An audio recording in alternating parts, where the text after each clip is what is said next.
코로나19 유행 기간 줄어들었던 독감 환자가 일상 회복 등을 거치면서 크게 늘어난 것으로 나타났습니다. 국민건강보험공단은 지난 2022년 독감 환자가 87만 3천여 명으로 집계됐다고 밝혔습니다. 코로나19가 유행하던 2021년에 독감 환자가 9천여 명이었던 것과 비교해 약 91배 증가한 숫자입니다. 특히 독감 유행은 영유아와 청소년을 중심으로 이뤄졌습니다. 전체 독감 환자의 39.7%가 10대였고 9세 이하 환자도 25.8%를 차지했습니다. 2022년부터 실외 마스크 착용 의무와 거리 두기 등 방역 조치가 차례로 완화되면서 독감 환자가 급증한 거로 분석됩니다. 코로나19가 인플루엔자보다는 전파력이 더 강하기 때문에 똑같은 방역 조치라도 인플루엔자는 아예 유행을 안 할 정도로 억제를 시킨 거고요. 2022년 10월인가부터 인플루엔자 유행이 시작돼서 올겨울엔 독감 등 호흡기 감염병에 더해 노로바이러스로 인한 식중독까지 유행하는 추세입니다. 호흡기 세포융합 바이러스 입원 환자가 4주째 증가세고 노로바이러스 감염증 환자는 최근 5년 중 최대치를 기록했습니다. 설 연휴를 앞두고 여러 감염병이 유행하자 질병관리청은 비상방역 체계를 조기 가동했습니다. 연휴 전까지 전국 보건기관과의 신고 연락 체계를 정비하고 24시간 비상연락망을 유지합니다. KBS 뉴스 정혜주입니다. 소아청소년과 병원 대기실이 진료를 기다리는 사람들로 북적입니다. 고열과 콧물 같은 호흡기 증상을 호소하는 경우가 대부분입니다. 일주일 전부터 콧물이 있다가 지금 어젯밤에 열이 좀 많이 올라서 오늘 급하게 병원을 오게 됐어요. 환자가 워낙 몰려 예약 없이는 당일 진료조차 어려울 정도입니다. 어플로 외래 예약을 해도 병원에 오시면 대기 시간이 1시간 이상 발생하고 있습니다. 실제로 지난달 24일부터 30일 사이 외래 환자 1000명당 독감 의심 환자는 49.9명으로 유행 기준인 6.5명보다 8배 가까이 많습니다. 마이코플라스마 폐렴이나 코로나19 등 다른 호흡기 질환도 여전히 확산세입니다. 약국도 발등에 불이 떨어졌습니다. 해열제와 진해 거담제 등 호흡기 질환 치료약이 동이 나도 제때 공급받지 못해 환자들이 약을 받지 못하고 돌아가는 일까지 벌어집니다. 부족한 의약품이 도매상에 입고되면 약국마다 주문 경쟁이 벌어지기도 합니다. 재고가 보유되지 않은 경우에는 안타깝게도 환자분을 돌려보낼 수밖에 없고요. 주변 약국이 알아봐서 재고 유무를 확인을 하고 환자분에게 안내를 해드리기도 합니다. 정부는 의료계에 관련 약품 처방을 줄이도록 유도하고 있지만 환자 증가세가 좀처럼 꺾이지 않으면서 약품 수급 불안은 당분간 이어질 것으로 보입니다. KBS 뉴스 백상현입니다.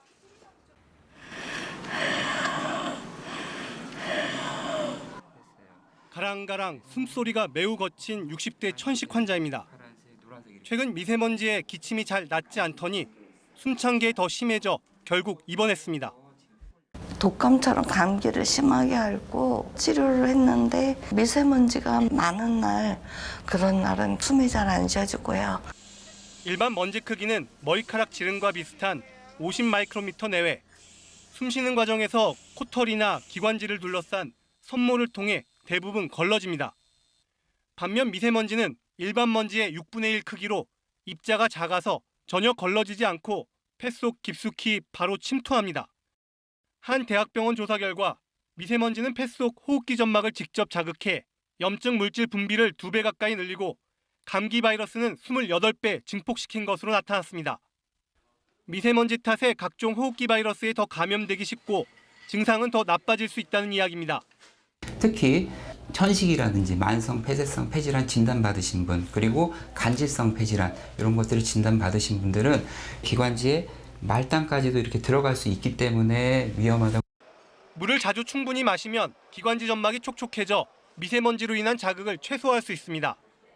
또 미세먼지가 심한 날엔 가급적 외출을 자제하고 불가피하다면 KF94 마스크를 반드시 착용하는 게 좋습니다. KBS 뉴스 박광식입니다. 경기 의정부의 한 소아과. 어린이 환자와 보호자로 발 디딜 틈이 없습니다. 아기가 열이 5일 동안 막 39.8도 계속 열이 오르락내리락 낮지도 않고 계속 열이 올라서 지난 일주일 동안 이 병원에서 독감 판정을 받은 환자는 200여 명에 달했습니다. 독감 유행이 1년 넘게 이어지고 있는데 올 겨울 들어 어린이와 청소년을 중심으로 유행 규모가 커지고 있습니다.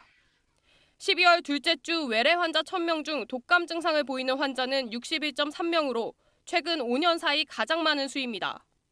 코로나19 확진자 수도 주간 평균 6,000명대를 유지하고 있고 마이코플라스마 폐렴과 아데노바이러스 등 호흡기 감염병도 동시 유행하고 있습니다. 3년 동안 거리두기로 유행을 안 했기 때문에 일종의 이제 집단면역이 낮아진 상태고 마스크 착용이 해제돼서 무방비 상태로. 특히 우려되는 건 한꺼번에 여러 호흡기 질환에 걸리는 중복 감염입니다. 중복 감염은 좀 더 그 일반적인 병하고 조금 다르게 진행될 수 있죠. 위중증으로 가기 쉬운 거가 코로나 감염이 있으면서 독감이 동시에 생겼다. 정부는 현재 상황을 이례적 동시 유행으로 보고 합동대책반을 꾸려 항바이러스제 추가 공급 등 대응에 나섰습니다. 또 지난해 수준에 머물러 있는 독감 백신 접종률을 끌어올리기 위해 접종 참여를 독려할 계획입니다. KBS 뉴스 정혜주입니다. 폐렴으로 입원 치료를 받은 80대 남성입니다. 흉부 X선 검사에서 양쪽 폐가 뿌옇게 폐렴 소견을 보입니다. 원인은 폐렴구균, 몸살 기운과 가래만 심했지 열이 나지 않아 폐렴인 줄 몰랐습니다. 열이 크게 나는 거 몰랐어요. 열 나는 것도 모르고 거기서 몸살이 이러면 거기서 그냥 생각했어요. 세균성 폐렴 환자의 30에서 50%는 폐렴구균 감염. 최근 유행하는 마이코플라즈마 폐렴보다 더 치명적인 만큼 노인 사망의 주 원인으로 꼽힙니다. 80세 이상 폐렴 사망률은 암 사망률보다 4배 이상 높습니다. 올해의 경우 11월 첫 주 폐렴구균성 폐렴 환자 신고 건수가 26명으로 지난해 12명에 비해 2배 이상 늘었습니다. 특히 폐렴구균성 폐렴은 주로 독감의 합병증으로 오기 때문에 독감 예방이 필수입니다.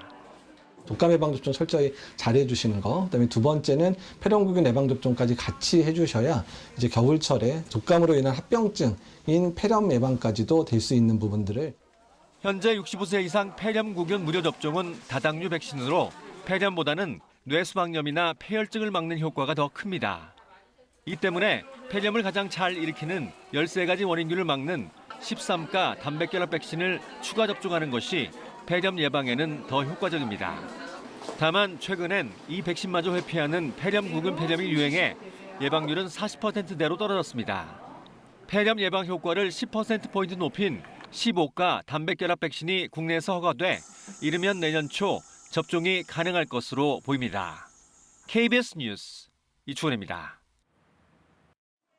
휴일인데도 소아과에 환자들로 북적입니다. 이 초등학생도 감기약을 먹어도 고열이 떨어지지 않고 두통 등의 증상이 심해지자 독감 검사를 받습니다. A형 독감에 걸렸습니다. 학교에서 반 이상은 독감으로 못 나온 애들이 많고요. 학교에서 공지가 있었어요. 마스크 쓰고 다니라고. 독감 유행이 통상 11월부터 4월 사이에 진행된 예년과 달리 올해는 한 달 정도 먼저 시작됐습니다. 질병관리청 분석 결과 지난주 환자 1,000명당 독감 의심 환자 수는 32.6명으로 유행 기준의 5배가 넘었습니다. 특히 같은 기간 어린이와 청소년 독감 의심 환자 수는 모두 유행 기준 10배 이상으로 소아청소년 독감 유행이 비상입니다. 3가지 독감 바이러스가 유행한다고 보시면 돼요. 이제 또 다른 종류의 독감 바이러스가 걸릴 수 있으니 독감이 걸린 분들도 꼭 예방접종을 하시는 게 좋고요. 생후 6개월부터 13세 이하 어린이, 임신부, 65세 이상 어르신은 가까운 병의원이나 보건소에서 무료로 독감 백신을 맞을 수 있습니다. 전문가들은 특히 일부 청소년들이 독감에 걸려 타미플루를 복용한 뒤 환각 등의 부작용 사례가 보고되고 있다며 이상 행동 등에 대한 관찰과 주의가 필요하다고 강조합니다. KBS 뉴스 홍혜림입니다. 독감보험 가입이 유행처럼 번진 건 지난달 중순부터입니다. 온라인에선 독감에 걸려 보험금을 받았다. 가족 모두를 가입시키려 한다는 글을 쉽게 찾을 수 있습니다. 종합보험 등의 특약 형태로 포함된 독감 치료비는 출시 당시 독감 진단을 받고 항바이러스제 처방을 받으면 1년에 한 번 최대 20만 원이 지급됐습니다. 그런데 월 10,000원을 내면 최대 100만 원까지 보험금을 받을 수 있는 상품이 나오자 입소문이 퍼졌습니다. 한 달만 판매한다는 이른바 절판 마케팅까지 더해지며 한 보험사에서만 20일 만에 10만 건 이상 팔렸습니다. KBS 취재 결과 다른 주요 보험사들의 독감 특약 상품 판매 건수도 보장 한도를 올린 뒤 급증했습니다. 겨울철 독감 환자가 더 늘 수 있는 만큼 보험사 손해율이 높아질 가능성이 큽니다. 받을 보험료보다 줄 보험금이 더 많다는 뜻이어서 독감에 걸리지 않은 가입자의 부담이 늘 수 있습니다. 역마진 나는 가능성도 있어서 그것들이 중장기적으로 보면은 보험료 인상으로 이어질 개연성이 있다고 판단됩니다. 금융감독원은 과잉 진료를 부추길 수 있고 약관을 잘 모른 채 가입한 소비자가 피해를 볼 수 있다며 실태 점검에 나섰습니다. 과도한 보장 금액만 강조하고 특히 절판 마케팅을 부추기며 제대로 상품 설명이 이루어지지 않아 불안전 판매에 따른 소비자 피해 가능성이 우려됩니다.